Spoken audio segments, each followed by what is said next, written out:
Ayan, hello po, magandang umaga, magandang gabi, no? Kung nasan paani kayo ng mundo.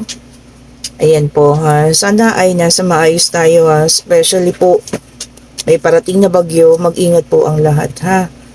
Okay po, napakainit ng maghapong ito. Tapos ngayon suspended ang klase, no? Dahil sa paparating na bagyo, mag-ingat po. So, ibig sabihin, malakas siya. Maaaring ngayon pong gabi, ang pagdating, ha. So, mag-ingat po ang lahat. Check po natin kung anong reading ang makukuha natin sa linggong ito, no? Ayan. Nagpunta nga po pala tayo, nagsimba tayo ng Quiapo kanina. Ayan, syempre, lahat kayo ay isinama ko doon. Lahat po kayo na, syempre, nanonood sa atin dito sa YouTube. Ayan, iurong ko nga yung ating, ayan. Hindi na umikot ang ating, evil eye. Ayan, nakalagay din sa umiikot. Ayan. Natutuwa ako sa kanya kasi pag umiikot siya, nakikita niyo ba? 'Di ba ang cute? So, ayan. Nakakawala ng stress. So, stress reliever ko yan. Kailangan na natin na medyo punas-punasan na siya at medyo nag-aali-alikabok na. Ayan. Ayan. Kuha po tayo ng ating this is the Sacred Traveler card by Denise Lane. Ayan. Okay. So, meron tayong reaching your destination. Your light is shining brightly. So, ang iba sa inyo ay kumbaga ito na. Ito na yung panahon ninyo. Ito na yung oras para kayo ay sumagana. Ayan. So, shining brightly daw po, ha. Ibig sabihin, lahat ng ninanais ay inyo na makukuha, Okay po. Ayan, mga naisin ng puso. And then, meron tayong grace and gratitude. Through gratitude, joy expands. So, nga naman. Kung tayo ay marunong, tawag ito, magkaroon ng gratitude, or ibig sabihin yan, kaya nating tanggapin kahit simpleng bagay lang. Ayan. Masaya na tayo kung ano man yan, And then, walk in beauty, wondrous universe. Sabi, wondrous universe, walk in beauty. Ayan. So, self-love. Ayan. Lagi natin yung sinasabi, Self-love, healing, self-heal. Ayan. Unahin ang sarili, And then, meron tayong embracing enthusiasm, shout to the heavens with happiness. Yung iba super, happy. Di ba? Contented. Walang problema, maayos ang buhay. Ang ganda ng ganun, Sana po lahat. Yan. Walang nadaranas sa sakit ngayon. Sakit ng pakiramdam. Ayan. Sana po, ha? Walang nakakaranas ng matinding sakit. Okay po. Physical man yan, emotional, financial, ayan po. Sana okay lang po, ha? Ang lahat-lahat. Ayan. So, tingnan natin dito sa white tarot card. Ayan. Nanghina ako sa sobrang init. Grabe po. Pagdating namin kanina, sobrang init talaga. And then, meron tayong the strength. And meron tayong seven of swords, cheating and deceit. Meron tayong eight of pentacles. And meron tayong Queen of Pentacles. Merong the Hangman. And meron tayong King of Swords. Ayan. And meron tayong the Fool. Okay po. So, isa na lang. Tignan natin. Ayun, talaga nag-flip. Uy. So, meron tayo dito yung Six of Cups. Okay. So dito, maaaring matagal na magkarelasyon, nagkaroon ng cheating and deceit. Cheating po kasi ito. Maaaring yung isa dito ay napaamo ng sino man, or nagkaroon talaga ng paghihiwalayan.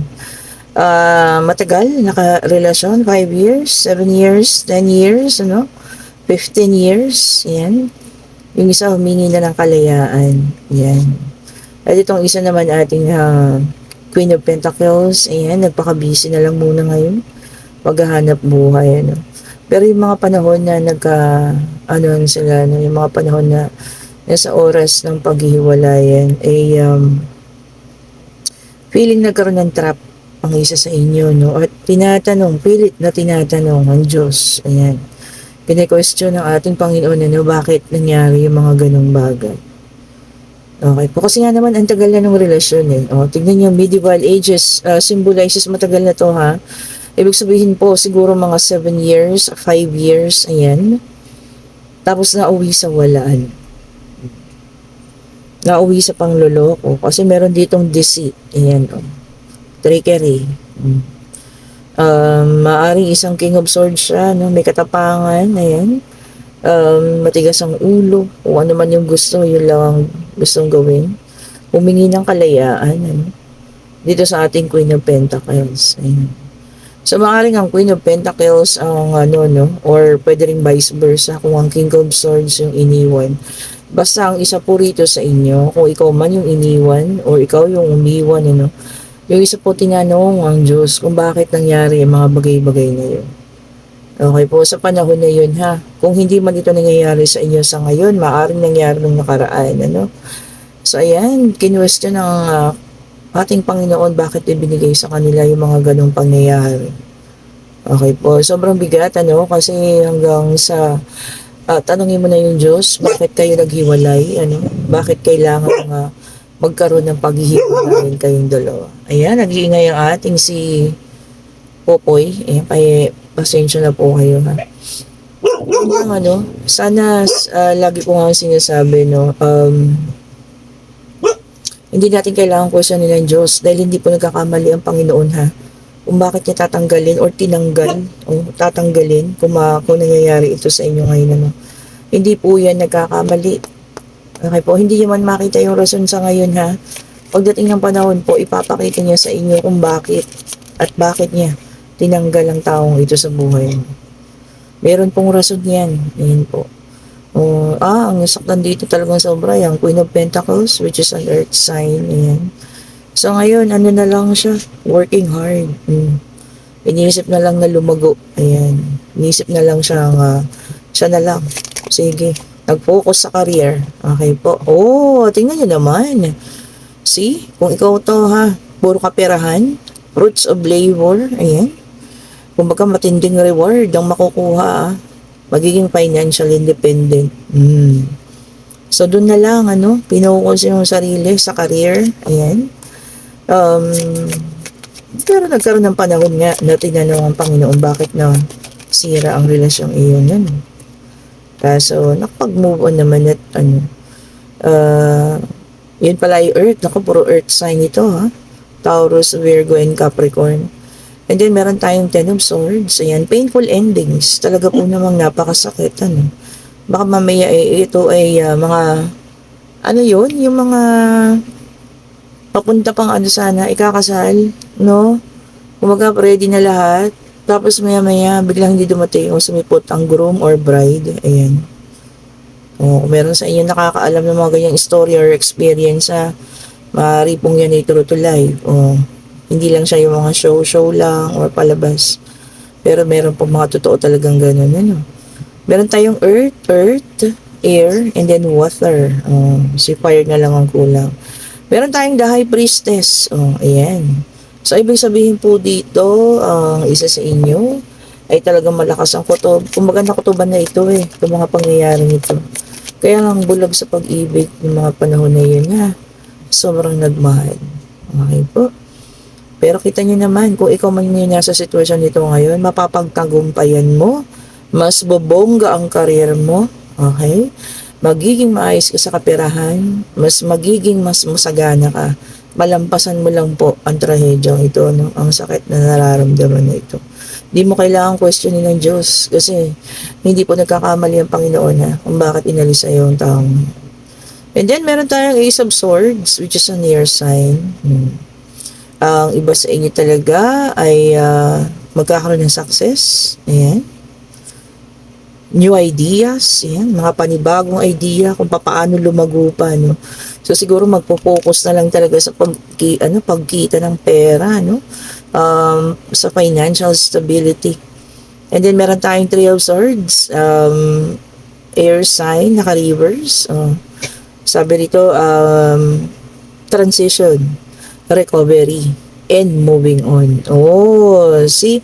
Kung nangyayari sa iyo yung kanina nyo, so talagang mapipili mo rin makarecover, mag-move on po ha. So, ayun. Ganda naman. Okay po. And then, kahit gaano kahirap yung pag-move on, siguro ibabangon mo yung sarili mo. Papakita mo sa lahat, sa buong mundo na hindi ikaw ang talunan. Okay? And then Two of Swords, ayan, which is an air sign. Difficult decision. Oo nga naman. Napakahirap na magdedesisyon, ano. Siguro yung acceptance, no? Na talagang wala na, tapos na, hindi na mababago ang isip ng isa. Yun lang po, desisyonan mo na talagang iwan mo na. Oh, di ba po? And then, ito na, the Hierophant. Sinabi ko na nga, sa symbolizes church, kung ano man yung inyong relihiyon, ano, regardless kung ano yung relihiyon. So, ayun, there are times talaga, no, na kinwestiyon mo ang Panginoon, bakit hinayaan ng Panginoon na mangyari ito? Okay po, hindi kahayaan ng Panginoon na mangyari ang isang bagay nang wala siyang magandang rason. Tandaan niyo po lagi yan, ha? Ganda ng ating reading for today, ha? Lumugmok man, nalugmok. Halos masira ng bait. Pero nyo naman, sabihin natin minimum 5 years, up to 15 years. Tapos, ganun yung nangyari, no? Bigla na lang umalis. Walang pasabi-sabi. Baka ikakasal na kayo. Tapos, ganun, iniwan ka sa altar. Hindi sumipot. Ano yan? Diba? And then, meron tayong Knight of Cups, which is in reverse, a water sign. Ayan. Sabi sa inyo, no, yung iba sa inyo, magkakaroon ng unreliable, ayan, unpredictable. So, hindi kayo mapipredict kung ano yung magiging ugali, ano. Maaari, syempre, yung iba na dumadaan sa ganong pagsubok, magkakaroon ng ibang pag-uugali. Syempre, pakikisama. Syempre, magiging malungkutin ka. Dadaan kayo sa healing process. Ano. So, sana naman, maintindihan ng mga tao na sa paligid ninyo. And then, meron tayong Five of Pentacles, which is an earth sign. Yung iba sa inyo, ha, worry. Defeat, na yun na nga, pagkatalo, and loneliness, kalungkutan. Maaaring malungkot, ha, sa ngayon. Pero oras na matapos naman, kita nyo naman ang kapalit. Pagbongga ng inyong career. And then, meron tayong Five of Wands, which is a fire sign. Ayan, ang iba sa inyo, makakaranas ng rivalry, competition. Ayan, kung saan kayo ng competition. Pwedeng sa pag-ibig, ayan, sa promotion, ayan, sa paglago, sa inyong mga business, no? Kakaroon na ng competition. And then, meron tayong Queen of Swords, which is an air sign, ayan. So, ang ilan sa inyo ay magkakaroon ng coldness sa communication. Baka yun ay isa sa mga senyales, ha, na maaaring hindi na siya interesado sa iyo. So, nagiging cold na, no? So, i-check po natin. Pagka mga ganyan na, alam niyo na. Meron ng ibang tao, ha, na nagpapainit ng kanilang usapan. Kapag gano'n, natawa lang ako, pero yung sa pag-wave ba ng pagkasabi ko, may iba ng taong pinagkakaabalahan. And then, meron tayong Knight of Wands, ayan, which is a fire sign. Ayan, so lumabas na lahat. So, yung iba sa inyo, mataas ang energy. Ayan, action na ng isang bagay, kung ano man po yan, ha. And then, meron tayong Five of Swords, okay? Merong loss ang may mawawalan, kung ano man ito, ha. Kamag-anak, ganyan, or financial loss, ayan po, ha. Kung sino man makakaranas po, ha. Ayan, hindi natin mapipigilan talaga yung mga ganong bagay, ano po. Lalo na kung iba ayun nga, mawawala ng mahal sa buhay, ayan, ingat-ingat lang po, ha. And then, meron tayong Six of Cups, which is a water sign, ayan. Yung iba sa inyo, magre-reminisce lang ng mga childhood memories. Baka magkakaroon ng kwentuhan, tapos ma-share mo yung childhood memories mo, diba, no? Ganda ng ganun. And then, meron tayong Eight of Pentacles in reverse, which is an earth sign, ayan. Yung iba sa inyo, iisipin na lang kung paano maging perfect. Perfectionism. Wala namang perfect po, ha. Meron pa rin magiging flaws yan. Pero siguro ang isip niya, hanggat maaari sana, no? Hanggat maaari sana maging maayos, walang maging problema, no? Sa kanyang buhay-buhay pag-ibig. Siguro ganun. Okay. Ayan, tingnan natin ang pag-ibig ng ilan, ha, sa Love Message Oracle Cards. Okay po. Tingnan natin ang mga pag-ibigan ninyo. Wala pong pasok dito sa Valenzuela, ha. So, hindi ko alam kung post office bukas pero pupunta po ako. Ayan, sa mga papadala sa abroad. Naku, madaming sa USA. Sorry po ha, USA, Italy at yung Japan. Ayan. Pero bukas po ay pumunta tayo ha. Pero talagang gusto kong malaman kasi gusto ko na pong ihulog ang inyong mga parcel actually naka-ready na. Ipicturean ko po mamaya at send ko sa inyo. Okay, so meron tayo ditong third party situation. Other people may be interfering with this relationship and dimming its full potential. Ayan, merong third party. So, kung may nararamdaman kayo, pakinggan ang inyong mga intuition, ang mga kutob-kutob, ayan, magsaliksik, ayan, maghanap ng ebidensya bago magwala talaga. Hindi, bago kumpronta, no? Hanap ng ebidensya, ha? And then different paths. You're not on the same page with the person you have in mind. The directions you want to move into are different. Oh, yun na nga. So, kagaya dun sa una nating situation, ano, na magkaroon ng paghihiwalayan, na medyo matagal na yung relasyon. Kahit itanong natin sa Diyos, no, maaring sa ngayon hindi mo makita yung dahilan, pero ito na nga sinabi ng baraha, hindi na kayo naka-same wavelength ng partner mo nga. So, kumbaga magkaiba na kayo ng pinupunteryang daan po. At maaaring hindi na ikaw yung gusto niyang kasama. Yan. And then, unbreakable love. Ito para sa iba naman. This person has a genuine love for you. You can overcome any issues that may arise. O tunay na pag-ibig na para sa ilan. Sana sa lahat, no? Hindi lang para sa ilan. Sana po sa lahat. And then, overthinking, playing negative scenarios in your head is creating issues which weren't there at the first. O yun nga. Baka yung iba naman sa inyo, yung nag-iisip agad ng negativity, no? Kahit wala namang nangyayaring hindi maganda, puro negative ang pumapasok sa isipan natin, ha? So, alis-alisin po yung mga ganong ugali. Sabi ko nga, negativity attracts negativity while positivity attracts positivity, ha? Okay po. And yung una, no, kung sino may nakakaranas o nararamdaman yung paparating sa inyo, yung ganong senaryo, no?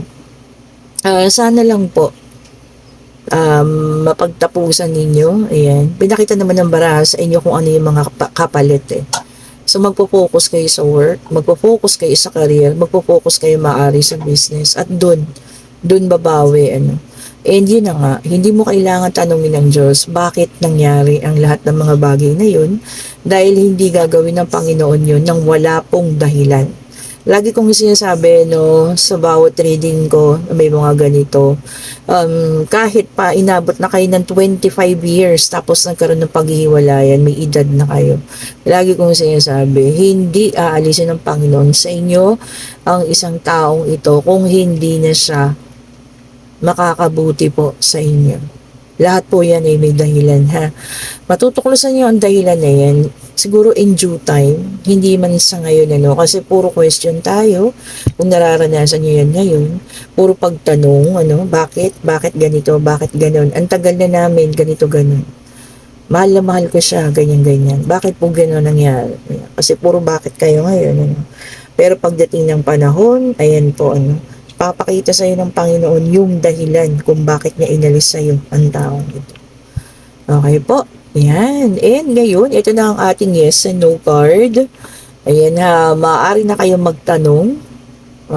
Pwedeng pag-ibig, pwedeng financial, pwede pong pangyayari. Ayan. Pwede pong kahit ano, no, anything na gusto nyo itanong sa ating yes and no card. Okay po.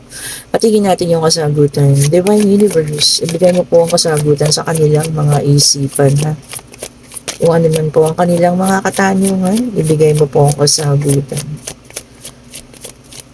Ano po kaya ang kasagutan? Medyo pagod tayo, no? Kasi po sobrang talagang init, grabe. At eto na, yes po ang sagot. And eto na naman, ano, talagang merong pinili. Ayan.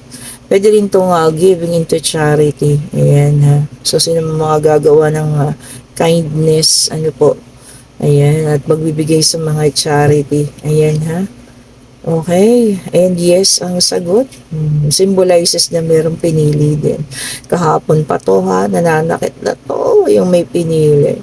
Anyway po, no, isa lang masasabi ko at may papayo natin doon sa situational reading na kino-question niya ang Panginoon ngayon sa mga nangyayari, no, kung ito man ay nangyayari sa ngayon. Yun nga po, no, hindi yan aalisin ng Panginoon kung makakabuti pa po sa inyo ang taong yan. Okay po, kaya yan tinanggal ng Panginoon kasi po hindi na siya magiging mabuti sa buhay mo. At merong mga paparating po na para sa iyo. Okay po, ayan, commercial. Ayan, kung sino man ang may gusto ng ating mga charms. Okay po. Ayan, ito ang ating Evil Eye. Meron na po tayo ng isang set. Ayan, meron na po ha. Yung classic. Ayan, meron na po, hindi ko palang naiayos. Ayan. And then, meron tayo na ng citrine. Ayan, para sa financial stability. Yung mga gustong nag-focus na lang sa financial ha. Okay, para malaman naman ninyo ang mga intentions ng mga tao na sa paligid, ano? Talagang makutuban ninyo. Siyempre, Tiger Eye for wisdom and clarity. Oh, di ba? Kasi yung iba, baka mamaya ginagamit lang kayo, eh, di ba, no? And then, meron din tayo ritong yung combination ng Black Tourmaline with Tiger Eye. Ayan po, no? Maganda rin yung combination yan. Turns negative energy into positive and wisdom and clarity. And ito ang kung gusto niyo na ma-focus talaga mawala yung mga negativity, meron tayo ditong Black Tourmaline with Evil Eye. And ito yung ating Black Rose Tourmaline. Ayan. Oh. Ito, paano na yata ito? Pa-Italy na itong isa na ito. No? Ayan, papunta na ng Italy yan. Ni-request ni Madam sa akin. And ang Amethyst, yan, 3-in-1 na. Love life, career, good health. Pinaka-focus niya, good health. Yan. Kung gusto niyo po ha, mag-message lang kayo. Nandiyan na yung link. Yung link. Okay po sa ating comment section. I-click nyo lang yan. Ako po yung makakausap ninyo. At kung gusto niyo rin magpabook ng private reading, Tuesday and Wednesday na po ha. Na bago yung ating off. Ayan. And of course, meron po tayong rose quartz. Ayan. Kung gusto niyo focus lang sa pag-ibig, ano, ayan po, rose quartz naman. Maraming pong salamat sa mga nagsishare, nagla-like, nagsasubscribe po. Ang dami na naman bagong subscriber. Thank you so much po sa mga bago, sa bumabalik, sa mga dati na, sa mga angel ko na lagi nagchat-chat sa akin, sa mga sinendan ko kanina, no? Hindi ko pa na-send lahat. Ang picture ng simbahan ng Nazareno. Ayan, humiling po kayo. And ilalagay ko rin siya sa end ng video nito. Ang picture po ng simbahan ng Quiapo. Ayan, humingi po tayo ha. Especially Sunday ngayon. Wala pong hindi bibigay ang Panginoon. Lalo't higit, alam po niyang makakabuti ito sa atin. Thank you so much for watching po. Have a great day and stay safe po ha. Bye-bye po.